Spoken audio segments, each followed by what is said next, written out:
ನಮಸ್ಕಾರ ವೀಕ್ಷಕರೇ, welcome back to our channel. ಇವತ್ತು ನಾನೊಂದು ಮಕ್ಕಳಿಗೆ ಇಷ್ಟ ಆಗುವಂಥ ರೆಸಿಪಿನ ತಗೊಂಡ್ಬಂದಿದ್ದೇನೆ. ಇವತ್ತು ನಾವು ಫ್ರೆಂಚ್ ಫ್ರೈಸ್ ಅಥವಾ ಫಿಂಗರ್ ಚಿಪ್ಸ್ನ ಹೇಗೆ ಮಾಡೋದು ಅಂತ ನೋಡುವ. ಅದಕ್ಕೂ ಮುಂಚೆ ನೀವು ನಮ್ಮ ಚಾನೆಲ್ಗೆ ಇದುವರೆಗೆ ಸಬ್ಸ್ಕ್ರೈಬ್ ಆಗಿಲ್ಲ ಅಂದರೆ ಇವಾಗಲೇ ಸಬ್ಸ್ಕ್ರೈಬ್ ಮಾಡಿಕೊಳ್ಳಿ ಹಾಗೂ ಬೆಲ್ಲೈಕನ್ನ ಪ್ರೆಸ್ ಮಾಡಿಡಿ. ಬನ್ನಿ ಈಗ ಫ್ರೆಂಚ್ ಫ್ರೈಸ್ ಹೇಗೆ ಮಾಡೋದು ಅಂತ ನೋಡೋಣ. ಈಗ ನೋಡಿ ವೀಕ್ಷಕರೇ, ಫಿಂಗರ್ ಚಿಪ್ಸ್ ಅಥವಾ ಫ್ರೆಂಚ್ ಫ್ರೈಸ್ ಮಾಡಲಿಕ್ಕೆ ಆದಷ್ಟು ದೊಡ್ಡ ಗಾತ್ರದ ಬಟಾಟವನ್ನೇ ಚಾಯ್ಸ್ ಮಾಡಬೇಕು.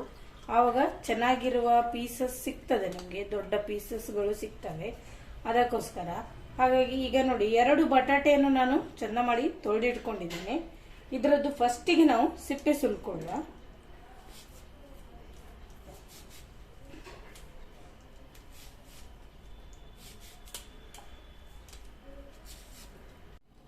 ಈಗ ನೋಡಿ ವೀಕ್ಷಕರೇ, 2ರದ್ದು ನಾನು ಸಿಪ್ಪೆ ಸುಲ್ದಾಯ್ತು.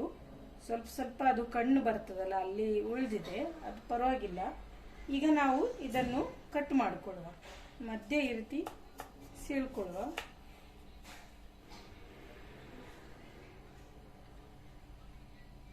ಈಗ ಇದರಿಂದ ನಾವು ಸ್ವಲ್ಪ ದಪ್ಪಗಿನ ಸ್ಲೈಸಸ್ಗಳನ್ನು ಮಾಡಿಕೊಳ್ಳುವ.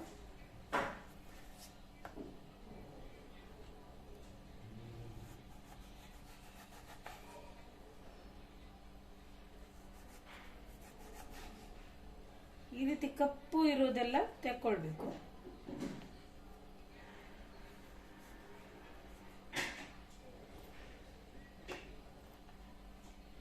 ಇದೇ ತರ ಎಲ್ಲಾನು ನಾನು ಕಟ್ ಮಾಡ್ಕೊಳ್ತೇನೆ.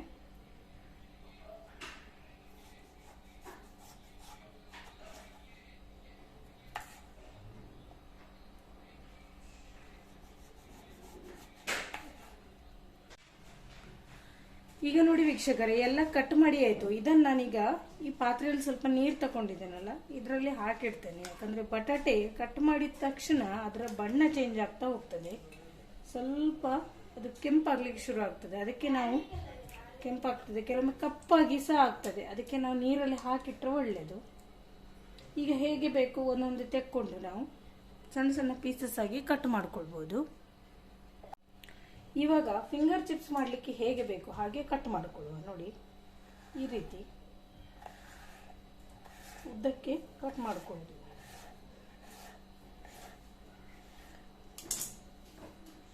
ನೋಡಿ,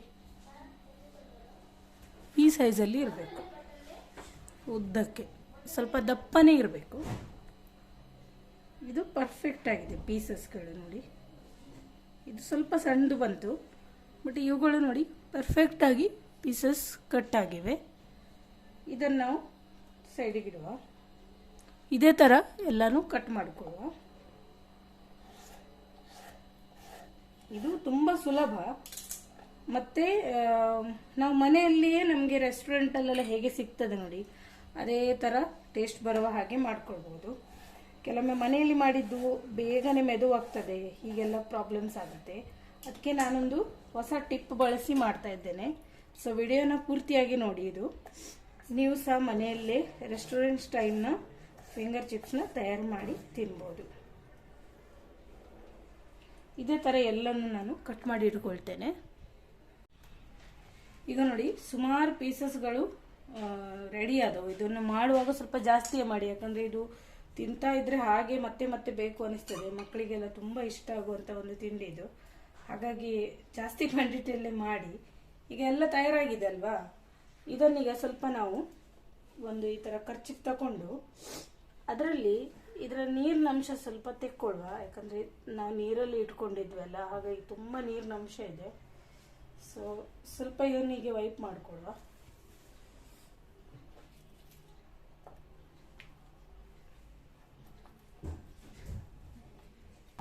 ಸ್ವಲ್ಪ ಹೀಗೆ ಒತ್ಕೊಂಡ್ರೆ ಸಾಕು.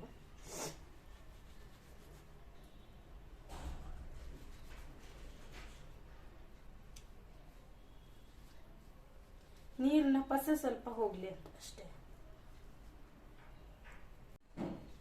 ಇದು ಈ ರೀತಿ ಕರ್ಚಿಫಲ್ಲಿ ಮಾಡ್ಬೋದು, ಒಳ್ಳೇದು.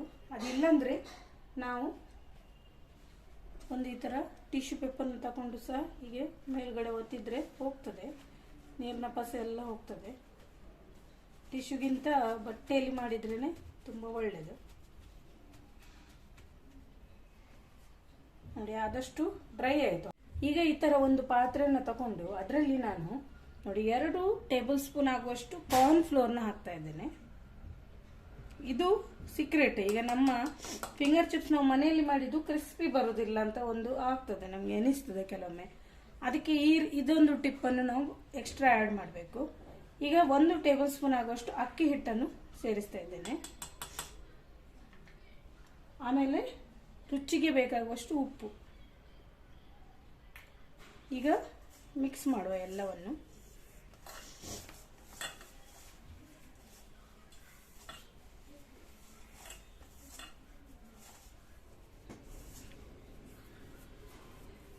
ಇವಾಗ ನಾವಿಲ್ಲಿ ನೀರಿನ ಪಸೆ ತೆಗೆದಿಟ್ಟಂತ ಫಿಂಗರ್ ಚಿಪ್ಸ್ ಬಟಾಟೆ ಇದೆಯಲ್ಲ, ಇದನ್ನು ಇದಕ್ಕೆ ಹಾಕುವ.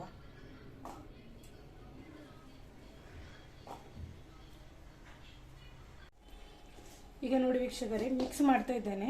ಆ ಪಾತ್ರೆ ಸ್ವಲ್ಪ ಸಣ್ಣದಾಯಿತು, ನಮ್ಮದು ಬಟಾಟೆ ಪೀಸ್ ಜಾಸ್ತಿ ಇತ್ತು, ಹಾಗೆ ನಾನು ಬೇರೆ ಪಾತ್ರೆಗೆ ಶಿಫ್ಟ್ ಮಾಡಿಕೊಂಡೆ.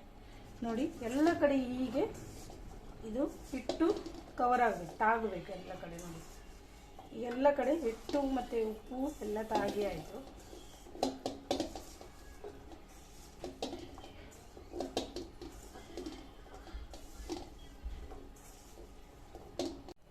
ಈಗ ನೋಡಿ ವೀಕ್ಷಕರೇ, ಎಲ್ಲ ಸೆಟ್ ಆಗಿದೆ. ಎಣ್ಣೆ ನೋಡಿ ಚೆನ್ನಾಗಿ ಬಿಸಿ ಆಯಿತು. ಇದರಲ್ಲಿ ಈಗ ಇದನ್ನು ನಾವು ಬಿಟ್ಕೊಳ್ಳುವ.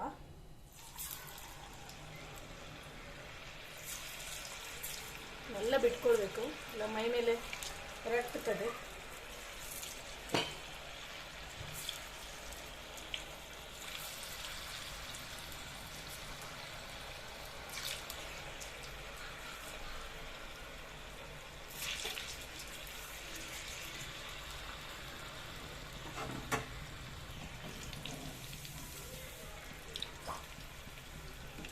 ಒಳ್ಳೆ ಬಿಸಿಯಾಗಿ ಕ್ರಿಸ್ಪಿಯಾಗಿ ಬರಬೇಕಿದು.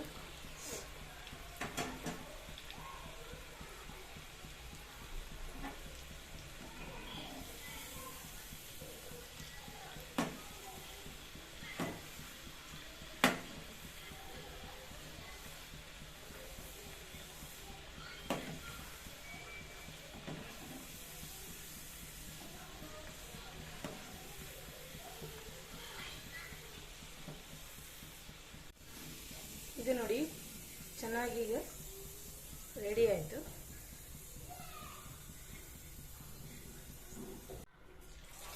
ಇದು ಇನ್ನೊಂದು ರೌಂಡ್ ಬಿಡುವ.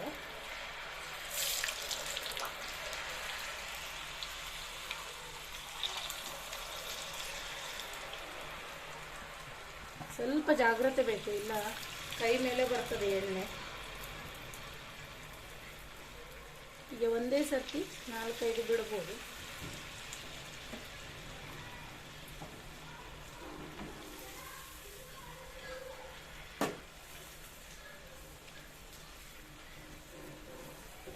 ಇದಕ್ಕೆ ಎಣ್ಣೆ ಚೆನ್ನಾಗಿ ಕುದ್ದಿರಬೇಕು. ಕಡಿಮೆ ತಣ್ಣಗಿದ್ದ ಎಣ್ಣೆಗೆಲ್ಲ ಹಾಕ್ಲಿಕ್ಕೆ ಹೋಗ್ಬಾರ್ದು, ಅದು ಸರಿಯಾಗಿ ಆಗುದೇ ಇಲ್ಲ, ಹಿಚ್ಕೆಯಾಗಿ ಬರ್ತದೆ.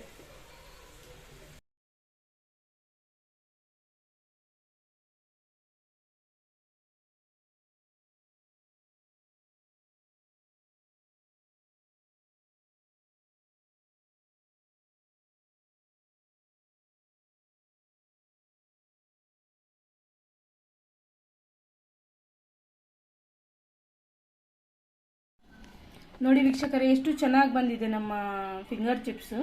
ನೋಡಿ ನೋಡಿ ಈಸಿಯಾಗಿ ತುಂಡು ಮಾಡಲಿಕ್ಕೆ ಬರ್ತಾ ಇದೆ. ಇದನ್ನು ಹೀಗೆ ಸಾಸಲ್ಲಿ ಡಿಪ್ ಮಾಡಿ ತಿನ್ನಲಿಕ್ಕೆ ತುಂಬ ಮಜವಾಗಿರ್ತದೆ.